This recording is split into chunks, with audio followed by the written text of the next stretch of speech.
Good morning बच्चों, मैं लोकेश साहू, प्रयास कोचिंग सेंटर भानु प्रतापपुर, कांकेर, छत्तीसगढ़। बच्चों, आप लोगों का आज का जो क्लास है हिंदी व्याकरण का वस्तुनिष्ठ है, ऑब्जेक्टिव क्वेश्चन हम लोग करने वाले हैं। तो इसमें क्या होता है, छोटे एग्जाम या जो भी एग्जाम के लिए ये इस टाइप का क्वेश्चन ही पूछा जाता है। ठीक है, तो ये ऑब्जेक्टिव रखे हैं। आज जो है वो आपका 105 से स्टार्ट हो रहा है। 105 नंबर क्वेश्चन, इससे पहले वीडियो बन चुका है। तो चलिए देखिए, यहाँ 105 नंबर क्वेश्चन में क्या लिखा है। जब दो अक्षर आपस में मिलते हैं तो उसका ध्वनि और आकार में परिवर्तन होता है, यह कहलाता है संधि, समास, विशेषण, सर्वनाम। तो इसका राइट आंसर होगा संधि। संधि किसे कहते हैं? जब दो अक्षर आपस में मिल जाए तो उसको ध्वनि और आकार में परिवर्तन हो जाए, उसको बोलते हैं संधि। संधि कितने प्रकार के होते हैं? तो इसका राइट आंसर है 3 प्रकार के: स्वर संधि, व्यंजन संधि, विसर्ग संधि। एक छोटा सा मैं इसमें वो बताने की कोशिश करता हूं। इसमें स्वर संधि मतलब स्वरों के मेल, स्वर प्लस स्वर है ना, के मेल से बनता है। व्यंजन संधि स्वर के साथ में व्यंजन भी हो सकता है, व्यंजन व्यंजन का होगा, है ना। स्वर स्वर का होगा तो स्वर संधि, स्वर और व्यंजन है तो व्यंजन संधि। व्यंजन का व्यंजन के साथ भी हो सकता है, व्यंजन का व्यंजन, तो ये व्यंजन संधि होगा, है ना। विसर्ग संधि में हलंत ये लगा रहता है, ये इस तरीके से जो अनुस्वार होता है ना वो लगा रहता है। अब स्वर, इसमें हम लोग कितने स्वर होते हैं? तो 10 स्वर। मूल स्वर जो होते हैं 10 स्वर, वो है आपका आ, ई, उ और ए ओ और औ। तो ये टोटल मिला के 10 आपके स्वर होते हैं। ठीक है, नेक्स्ट क्वेश्चन देखिए। स्वर के साथ स्वर के मेल से जो विकार परिवर्तन होता है वह स्वर संधि कहलाता है। तभी भी बताया, स्वर के साथ स्वर अगर मिल जाता है, इन्हीं के साथ इन्हीं अगर मिल जाएगा, है ना।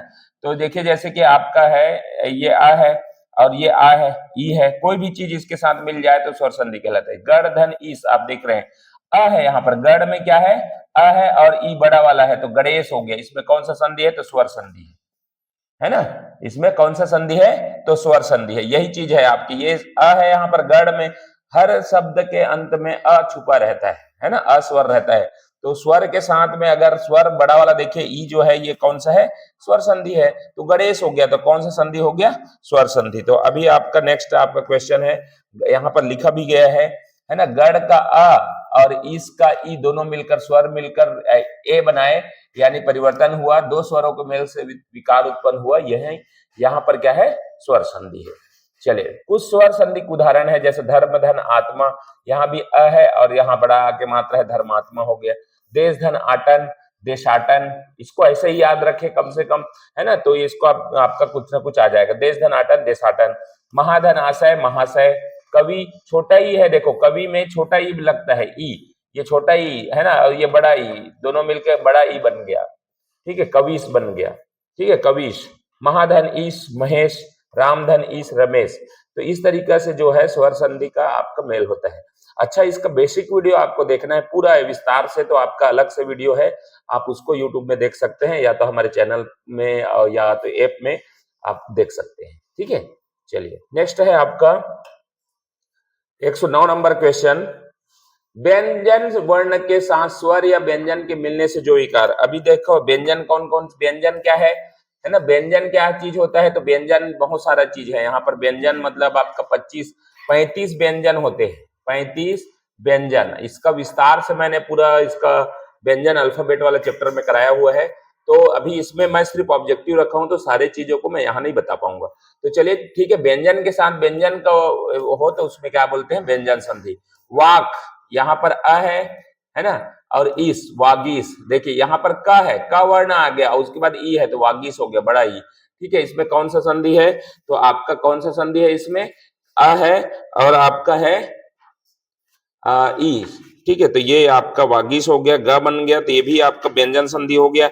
आपका 110 नंबर क्वेश्चन का है व्यंजन संधि। ठीक है, वाक का क व्यंजन, ठीक है, क व्यंजन है, और यहाँ पर अ नहीं है, यहाँ पर क है, क व्यंजन और ईस है ना, एक स्वर से मिलकर बना है, यहाँ व्यंजन संधि होगा। ठीक है, नेक्स्ट है कुछ व्यंजन संधि के उदाहरण है यहाँ पर। सम धन सार, सम म है और सा है तो संसार हो गया। उत धन ज्वल, उज्ज्वल। सम धन रक्षा, संरक्षा। सत धन आनंद, सदानंद।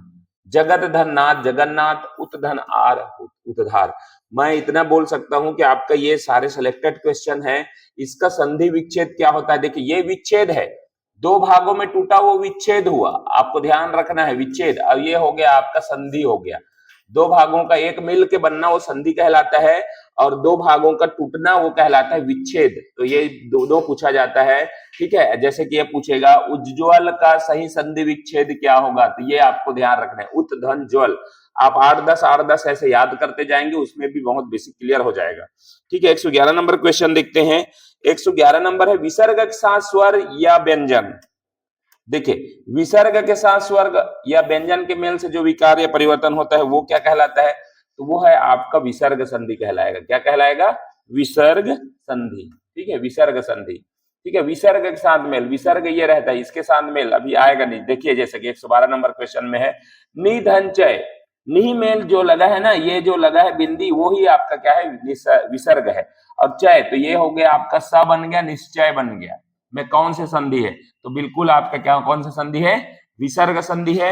यहाँ निही के अंत में विसर्ग है, हमने विसर्ग मतलब सिर्फ इतना ही है कि बिंदु रहता है सामने में, और च व्यंजन के साथ मेल हुआ है और विसर्ग स में बदल गया, अतः यहाँ विसर्ग संधि। उसके आने से सामने वाला जो वर्ड है वो चेंज हो जाएगा, है ना। देखो ये सामने वाला वर्ड चेंज नहीं हुआ, चाहे तो है ही, नी भी है, लेकिन ये विसर्ग का सा बन गया। तो ये नियम होता है विसर्ग में, है ना। बेसिक वीडियो में हमने इसका पूरा विस्तार से बनाया हुआ है, तो आप इसको जरूर देखिएगा। नेक्स्ट है आपका, इसमें कुछ एग्जाम्पल दिए हुए हैं, कुछ विसर्ग संधि के एग्जाम्पल हैं, ठीक है, कुछ विसर्ग संधि के आपका एग्जाम्पल है।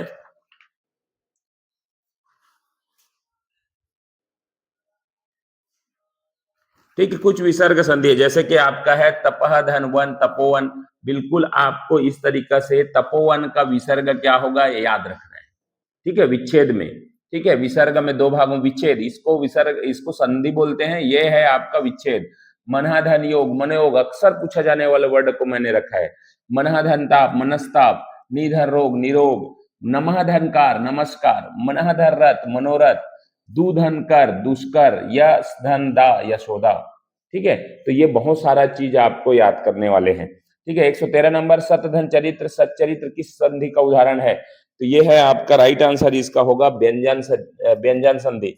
सत यहाँ पर ता आया और प्लस यहाँ पर चा आया, दोनों व्यंजन वर्ण के मेल से क्या बन गया? व्यंजन संधि बनता है, ठीक है। स्वर संधि के कितने प्रकार हैं? फिर एक बार आ गया है, तो 3 प्रकार हैं, सॉरी, स्वर संधि के 5 प्रकार हैं, 5, ठीक है, 5 प्रकार होते हैं। वो कौन कौन से हैं आप देखिएगा इसमें। स्वर संधि के 5 प्रकार, दीर्घ स्वर संधि, गुण संधि, स्वर वृद्धि स्वर संधि, यण संधि और अयादि संधि।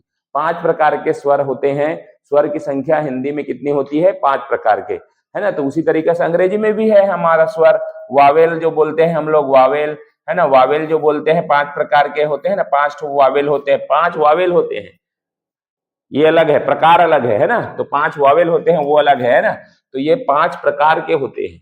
चलिए देखिए, अपने विभक्ति एवं चिन्हों को छोड़कर 2 या 2 से अधिक शब्दों का मिलाकर एक पद बनना क्या कहलाता है? तो ये कहलाता है समास। अब हमारे स्वर संधि का पूरक हमने प्रकार तक देख लिया।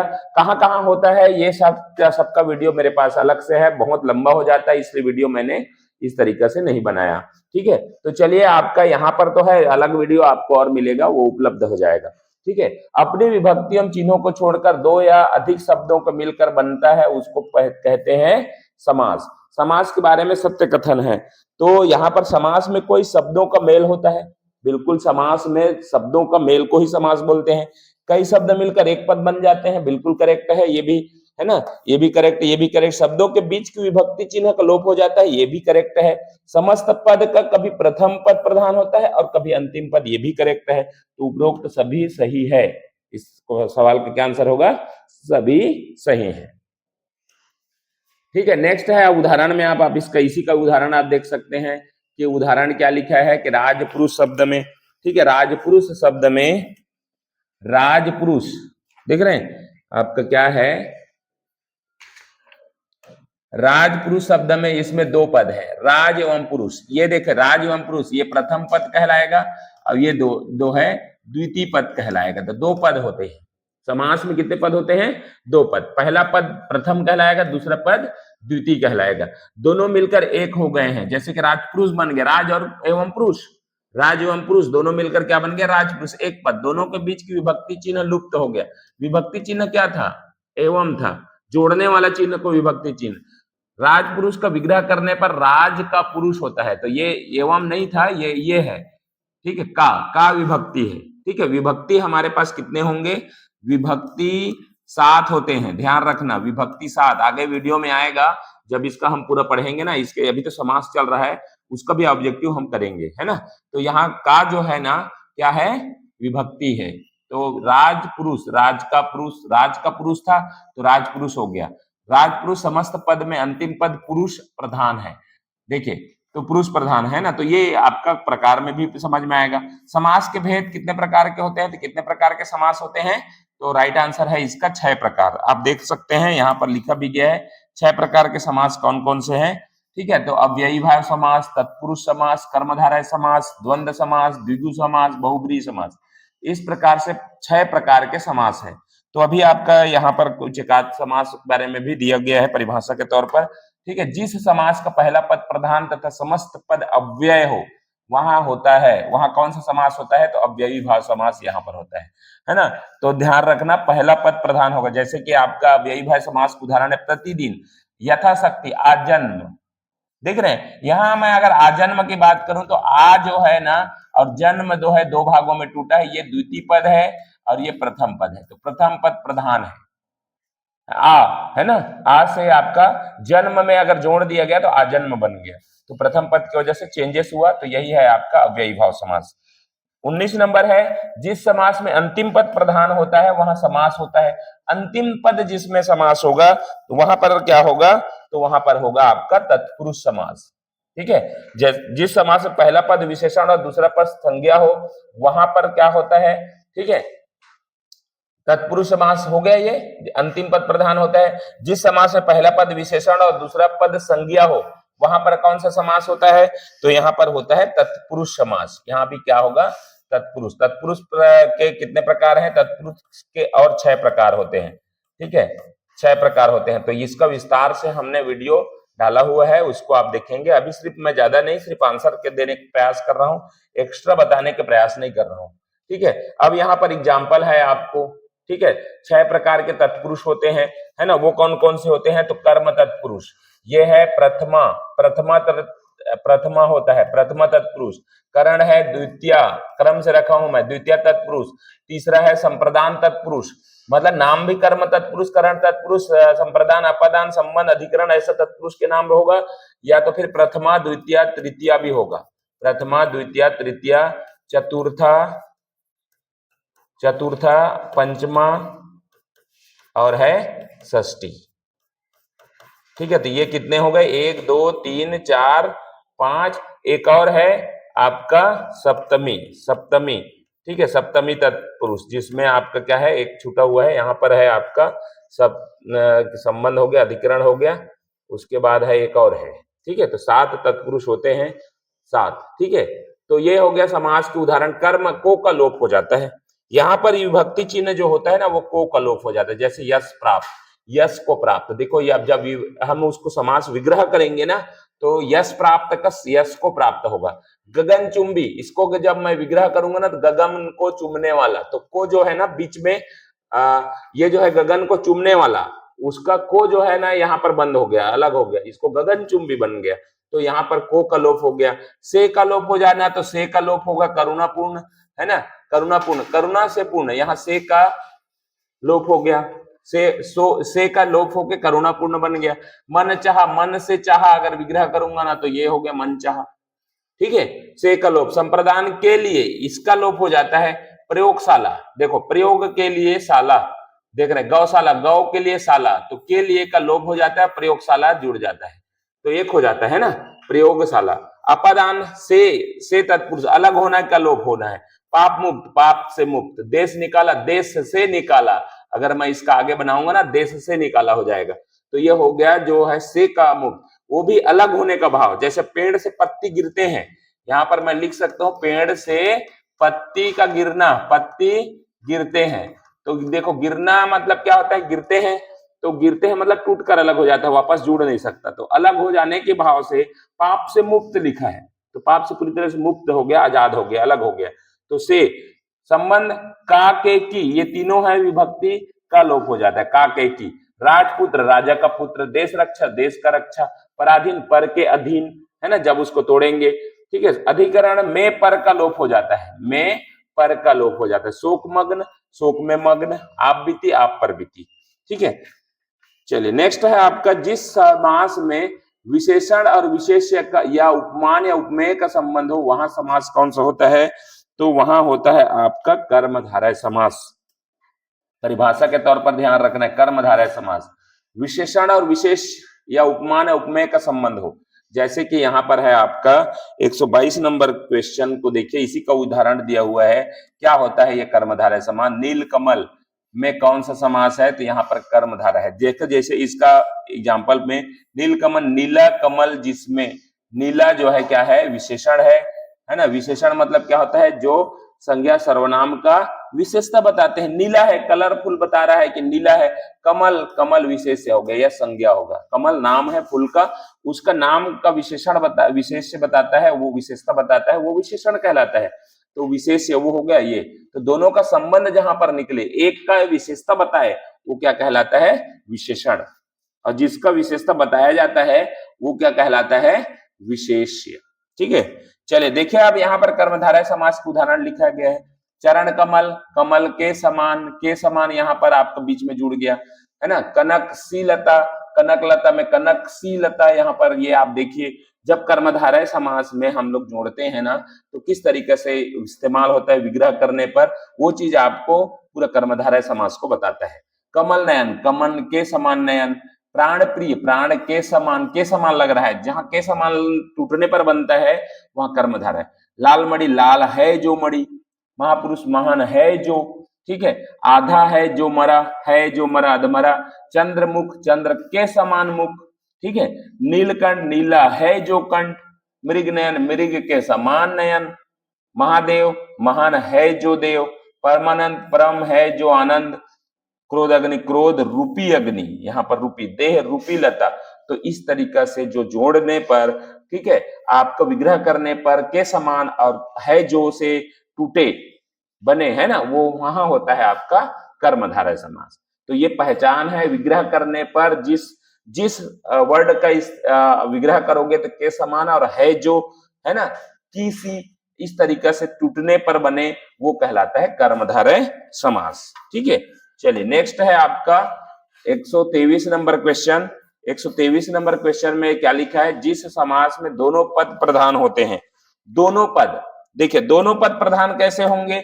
देखो, जिस समास में दोनों पद, प्रथम पद होता है और जो है द्वितीय पद होता है, पहला पद और दूसरा पद, दोनों पद अगर प्रधान होंगे, बराबर हिस्सेदारी होंगे, तो वहां पर होता है आपका कौन सा समास? द्वंद्व समास। ध्यान रखना, द्वंद्व समास में ये चिन्ह लगता है। किस समास के बीच में योजक चिन्ह लगता है? हाइपन जिसको बोलते हैं, ये योजक चिन्ह। ध्यान रखना, ये योजक चिन्ह है जोड़ने वाला, वहीं पर ही होता है द्वंद्व समास। अभी एग्जाम्पल आ रहा है, ये देखिए यहाँ पर, इसलिए नहीं बता रहा हूं। माता पिता में कौन सी समास है? जिस समास में बीच में इस तरीके से योजक चिन्ह लगे, यही है आपका योजक चिन्ह, वहां पर द्वंद्व समास होता है। जिस समास में दोनों के बीच, ये पहला पद दूसरा पद दोनों प्रधान होते हैं, बराबर हिस्सेदारी होते हैं, माता पिता दोनों बराबर हैं, है ना, पाप पुण्य दोनों बराबर है, सुख दुख गुण दोष, ऐसे बीच में हाइफन लगे या योजक चिन्ह लगे, उसको ही कहते हैं द्वंद्व समास। तो यहाँ पर द्वंद्व समास इसका राइट आंसर होगा। द्वंद्व समास के कुछ उदाहरण आप देख सकते हैं, यहाँ पर लिखे गए हैं। नदी नाले, पाप पुण्य, सुख दुख, गुण दोष, देश विदेश, ऊंच नीच, आगे पीछे, नाक कान, इस तरीके से भला बुरा, राजा प्रजा, नर नारी, खरा खोटा, राधा कृष्ण, ठंडा गरम, छल कपट, अपना पराया, मोल तोल, उतार चढ़ाव, तन मन धन, है ना। ऐसा भी दे सकता है जन गण मन, जन गण मन, इसमें कौन सा समास है? तो यहाँ पर है आपका द्वंद्व समास। पहचान क्या है? समास के बीच में क्या लगेगा? योजक चिन्ह लगेगा और दोनों पद के बराबर बराबर हिस्सेदारी, मतलब बराबर बराबर उसका ये होगा, प्रधान होगा। ठीक है, नेक्स्ट है, जिस समास समस्त पद का पूर्व पद संख्यावाचक विशेषण हो, वहां समास कौन सा होता है? तो समस्त पद का संख्यावाचक, वहां पर द्विगु समास। संख्यावाचक मतलब जो भी पद दिया गया है, ये पद में पहले अक्षर में संख्या के बोध हो, जैसे कि त्रिलोक, इसमें 3 का बोध हो रहा है, चौराहा 4 का बोध हो रहा है, दोपहर 2 का, पंचवटी 5 का। तो कौन सा समास होगा यहाँ पर? यहाँ पर होगा आपका द्विगु समास। द्विगु समास के उदाहरण कुछ और, सप्त सिंधु, दोपहर, त्रिलोक, चौराहा, नवग्रह, सप्तर्षि, पंचवटी, पंचमढ़ी, सप्ताह, त्रिकोण, तिरंगा।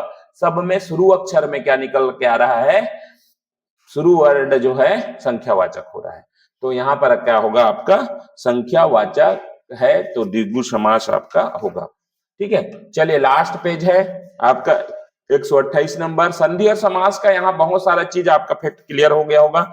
आपको ध्यान से आप इसको पढ़ना देखना है ना, आपको तो बिल्कुल समझ में आ जाएगा। जिस समस्त पद में कोई पद प्रधान नहीं होता, दोनों पद मिलकर किसी तीसरे पद की ओर संकेत करते हैं, वहां पर कौन सा होता है? तो वहां पर आपका होगा आपका बहुब्रीहि समास। ठीक है, जैसे कि एग्जाम्पल अभी है लंबोदर में कौन सा समास है? तो बहुब्रीहि समास।